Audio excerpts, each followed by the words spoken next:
저는 코로나19 후유증 전담 부산 성모병원 이비인후과 구태경입니다. 여러분은 롱코비드에 대해서 들어보셨나요? 코로나19 감염 후 최소 4주가 지났음에도 예전의 내 몸 같지 않은 알 수 없는 증상에 시달리는 것을 의미하는데요.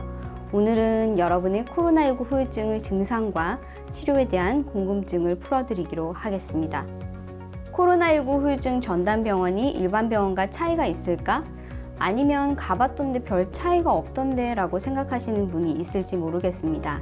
하지만 모든 질환의 진단과 치료에는 관련 지식뿐 아니라 실제 임상 경험이 중요합니다.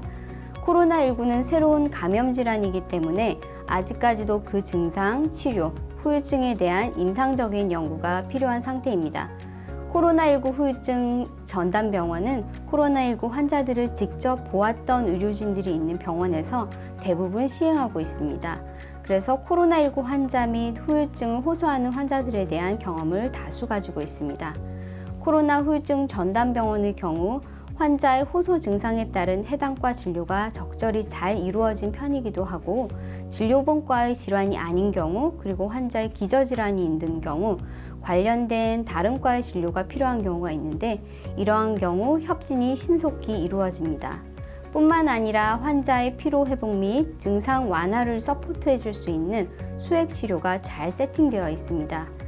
이런 이유 때문에 일반 병원보다는 코로나19 후유증 전담병원을 이용하는 것이 여러분의 빠른 일상 회복에 도움이 될 거라 생각합니다.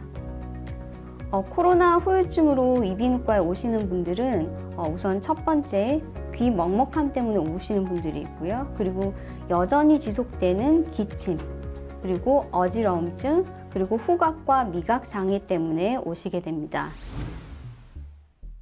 만약 증상이 지속된다면 일반 병원에서의 정확한 진단과 치료가 되지 않았을 가능성이 있는데요. 지금 말씀하신 귀 먹먹함, 어지러움, 구토는 이비인후과와 관련된 증상에 속하기도 합니다. 하지만 같은 증상이라도 관련된 질환은 다양하고 여러 가지 질환이 동반되어 나타나는 경우도 있습니다. 이비인후과 의사로서 귀 먹먹함, 어지러움, 구토와 관련된 대표적인 질환에 대해서 간략히 말씀드리겠습니다. 첫 번째는 돌발성 난청과 이석증 또는 전정신경염의 동시 발생일 수 있습니다. 돌발성 난청의 원인 중에는 바이러스 감염에 대한 것이 있는데요.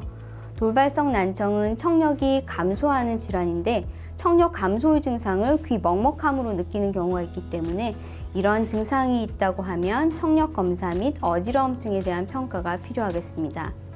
두 번째는 중이염의 악화로 인한 미로염이 있습니다. 코로나19로 인한 상기도 감염은 중이염을 일으킬 수 있고 이것이 악화되면 중이뿐 아니라 내이기관에도 염증을 일으켜서 미로염을 일으킵니다. 미로염은 어지러움, 구토와 같은 증상이 발생할 수 있고 청력 저하도 동반될 수 있으며 병이 더 진행될 경우에는 뇌수막염이 생길 수 있습니다.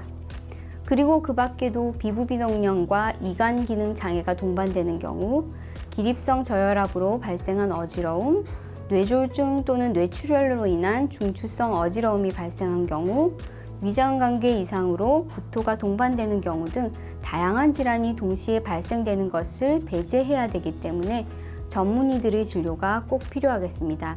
만약 여러분이 코로나19 후유증으로 어떤 과의 어떤 의사를 찾아가야 할지 모른다면 전담병원을 이용하는 것이 아주 편리하겠습니다. 진료 문의 시 환자의 해당 증상에 따른 적절한 안내가 이루어질 뿐만 아니라 만약 진료본과의 질환이 아닌 경우 다른 가능성이 있는 질환에 대한 다른 과 협진이 신속히 이루어지기 때문에 그것이 전담병원을 이용하는 큰 장점이고 아픈 환자들이 수고로움을 덜 수 있는 방법이라 생각합니다.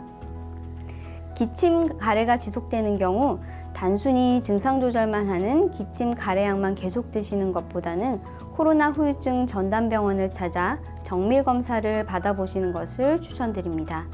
일부 기침약에는 중추 신경계에 영향을 주는 약, 심장 및 간 기능에 영향을 주는 약들도 있기 때문에 고령자, 기저질환자의 경우는 장기간 지속적으로 복용하는 것에 대한 주의가 필요합니다.